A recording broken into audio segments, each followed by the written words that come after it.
ठीक है जी। अच्छा, उसके बाद जो है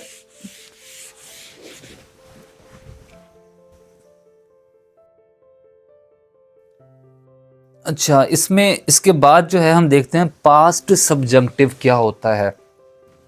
पास्ट सब्जंक्टिव में आप डिस्कस करते हैं अनरियल सिचुएशन को, यानी जो पास्ट सब्जंक्टिव होता है उसमें आप अनरियल सिचुएशन को डिस्कस करते हैं, हाइपोथेटिकल सिचुएशन को डिस्कस करते हैं।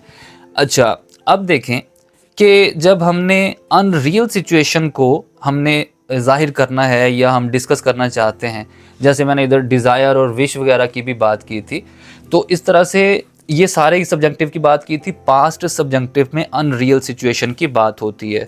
जब भी सिचुएशन अनरियल होगी तो फिर आप क्या करेंगे, पास्ट सब्जंक्टिव मोड यूज़ करेंगे। अब उसमें पास्ट सब्जंक्टिव मोड में आप क्या करते हैं, मैं एक सेंटेंस लिखता हूँ कि जैसे मैं कहता हूँ कि I wish I knew her name. अच्छा, अब यहाँ पे आपने देखा कि मैंने जो है यहाँ पे second form of verb use किया, यानी पास्ट सब्जंक्टिव में आप अपनी डिज़ायर को शो करते हैं या फिर विश को शो करते हैं। मैंने इधर सेकंड फॉर्म क्यों लगाई है, आई विश, पीछे तो देखे ना विश फर्स्ट फॉर्म आ रही है, आगे मैंने जो है वो न्यू कर दिया, यानी second form of verb use कर दिया। तो ये पास्ट सब्जंक्टिव है। जब विश आएगा तो फिर आप आगे second form of verb use करते हैं। अच्छा, अगर आपके पास जो है फ़र्ज़ करें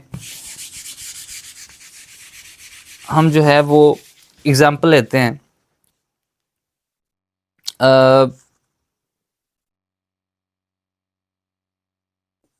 she wished the car belonged to you।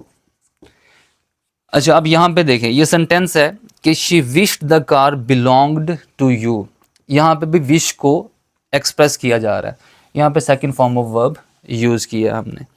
अच्छा, इसके अलावा अगर वुड रादर का यूज़ करते हैं तो फिर आपके पास दो सब्जेक्ट फ़र्ज़ करें आपके पास होते हैं। एक होता है आई, और मतलब एक सब्जेक्ट ये हो गया, उसके बाद आ गया आपके पास वुड रादर, उसके बाद एक और लगा देते हैं प्रोनाउन, एक पीछे आ गया, एक वुड रादर के बाद आ गया। अच्छा, आई वुड रादर यू, अब यहाँ पे क्या आएगा, ड्राइव आएगा या ड्रोव आएगा, द कार। अच्छा, यहाँ पे आप चाहते हैं, यानी मैं चाहता हूं कि तुम गाड़ी चलाओ, I would rather you drove the car आएगा। ये यानी जब आपने ये ज़हन में रखना, जब आपके पास दो सब्जेक्ट होंगे, यानी एक इधर है आपके पास प्रोनाउन, एक इधर है, वुड रादर से पहले एक वुड रादर के बाद, यानी ये चाहता है इससे ये काम करे, ठीक है। सॉरी। अब इसमें जो है आपने करना क्या होता है, ये ज़हन में रखना है कि वुड रादर में आप कोई चाह रहे होते हैं, कोई डिज़ायर शो कर रहे होते हैं कि ये चाहता है कि ये वो काम करे। जैसे मैं कह रहा हूँ कि I would rather you drove the car, यानी मैं चाहता हूँ कि तुम गाड़ी चलाओ, ठीक है।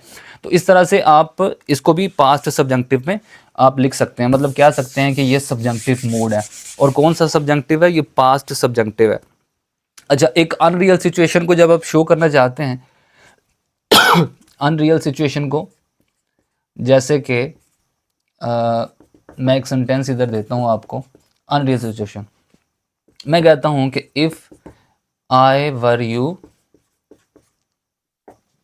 I would never cheat on her. मैंने सेंटेंस लिखा if I were you I would never cheat on her. अगर मैं तुम्हारी जगह पे होता, ये है नहीं, ये अनरियल सिचुएशन है, ठीक है, गैर हकीकी ये सूरत हाल है कि अगर मैं तुम्हारी जगह पे होता, ये पॉसिबल ही नहीं है ना। तो if I were you I would never cheat on her, यहाँ ये वैसे सेकंड कंडीशनल भी है, यानी कंडीशनल जो टाइप्स होती हैं, टाइप 1 0 है, टाइप 1 है, टाइप 2 टाइप 3 वगैरह, उनमें से ये सेकंड कंडीशन भी है, अनरियल सिचुएशन, हाइपोथेटिकल सिचुएशन को जाहिर करने के लिए।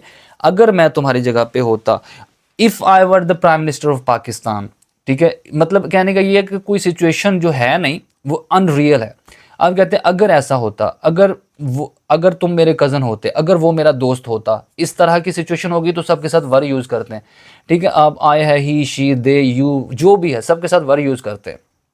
ठीक है। तो इस तरह अनरियल सिचुएशन में भी आप सबके साथ वर यूज़ करेंगे, चाहे वो इधर सिंगुलर सब्जेक्ट है, चाहे वो प्लूरल सब्जेक्ट है, चाहे वो कोई भी सब्जेक्ट है, आपने वहाँ पे लाजमी तौर पे वर ही यूज़ करना है।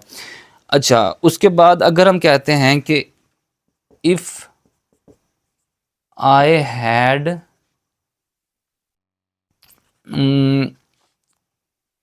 More money,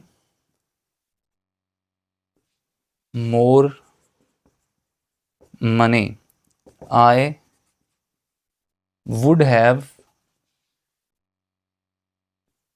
bought a car.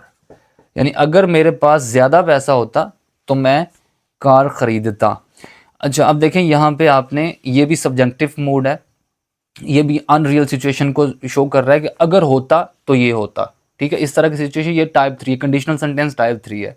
ये भी यानी गैर हकीकी सिचुएशन को जाहिर कर रहा है कि अगर मेरे पास ज़्यादा पैसे होते तो मैं क्या करता, I would have bought a car, यानी ना है और ना ही कार ली है। दोनों चीज़ें जो है वो अनरियल हैं, यानी अनरियल सिचुएशन को, यानी हाइपोथेटिकल सिचुएशन को जाहिर कर रही हैं। तो ये आपने जहन में रखना है कि पास्ट सब्जेक्टिव में हम कैसे इस्तेमाल करते हैं। अच्छा, अगर हम एक और सेंटेंस लेते हैं, फ़र्ज़ करें अगर हम अगर बात करते हैं, एक सेंटेंस आपके सामने लिखता हूँ कि इट इज़, अगर फ़र्ज़ करें इट इज़ क्रूशल आ जाता है, इट इज़ एसेंशियल आ जाता है, इट इज़ इम्पॉर्टेंट आ जाता है, या इट इज़ इम्पेरेटिव आ जाता है, तो फिर आप क्या करेंगे? यानी इसमें मोस्टली एडजेक्टिव यूज़ किया जाता है। अगर आप ये कहते हैं कि it is crucial, it is important.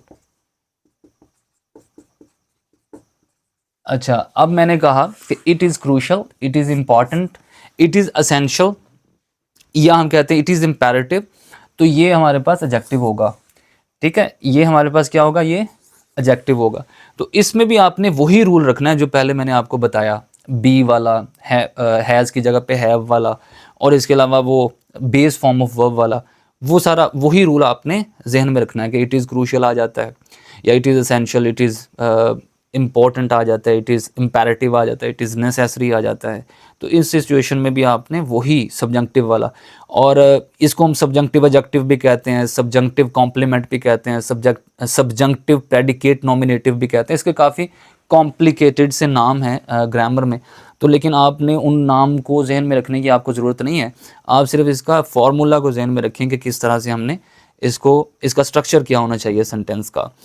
अच्छा, अगर सेंटेंस में एक और इम्पॉर्टेंट बात एमडी कैट के स्टूडेंट्स या सीएसएस के हवाले से, अगर जो है हम कहते हैं कि इट्स हाई टाइम, या हम कहते हैं इट्स टाइम, ठीक है, हमने कहा कि इट्स टाइम, और या हमने कहा कि इट्स हाई टाइम, ये तब इस्तेमाल किया जाता है जब आप ये कहना चाहते हैं कि ये काम हो जाना चाहिए, पहले ही बहुत देर हो गई है, यानी it is a bit late, you should do this task और दिस वर्क, और जो भी चीज़ है। ठीक है, तो इस तरह जब आप यूज़ करते हैं तो it is time, it is high time use करते हैं। इसके बाद आपने कौन सी फॉर्म यूज़ करनी होती है? जब ये it is time, it's high time आ जाता है तो फिर वहाँ पे second form of verb use की जाती है, यानी आपने सेकंड फॉर्म यूज़ करनी है। फ़र्ज़ करें हम कहते हैं it's high time we ate dinner, इसमें it is high time we ate dinner. अब यहाँ पे मतलब ये आपने याद रखना है कि it is time, it is high time आ जाता है। वैसे ये ओल्ड इंग्लिश में है, मतलब पहले फॉर्मल राइटिंग में इसको यूज़ किया जाता था, अब भी किया जाता है फॉर्मल राइटिंग में। ये सारी बातें जो हम पढ़ रहे हैं ये फॉर्मल राइटिंग में ही आनी है, इनफॉर्मल आप यूज़ ही नहीं कर सकते, करते ही नहीं है। यानी कौन इतनी खपत में पड़े, इतने रूल्स को जहन में रखे। ठीक है, तो इस तरह से मतलब कि आपने इसका मतलब it means that something should be done as it is already a bit late. तो मतलब it is high time we ate dinner, it's high time they fixed this problem, it's high time I got married. मतलब कहने का ये है कि इस तरह से आपने सिर्फ सेकंड फॉर्म में it's time, it's high time, और इनके बाद आपने second form of verb use करनी होती है। ठीक है, तो ये थे जी हमारा सब्जंक्टिव मूड, यानी पास्ट सब्जंक्टिव और प्रेजेंट सब्जंक्टिव। ये इसके अलावा इसमें और कोई चीज़ नहीं होती, आपने सिर्फ इसके स्ट्रक्चर को जहन में रखना है। अब नेक्स्ट जो है हम कॉजेटिव वर्ब डिस्कस करेंगे। कॉजेटिव वर्ब जो है वो हम इंशाल्लाह नेक्स्ट लेक्चर में डिस्कस करेंगे। आप लोगों का रिस्पांस जो है वो बहुत पुअर आ रहा है, कोई रिस्पांस नहीं आ रहा, तो जो है ना वो आप लाजमी सब्सक्राइब कर दिया करें काइंडली।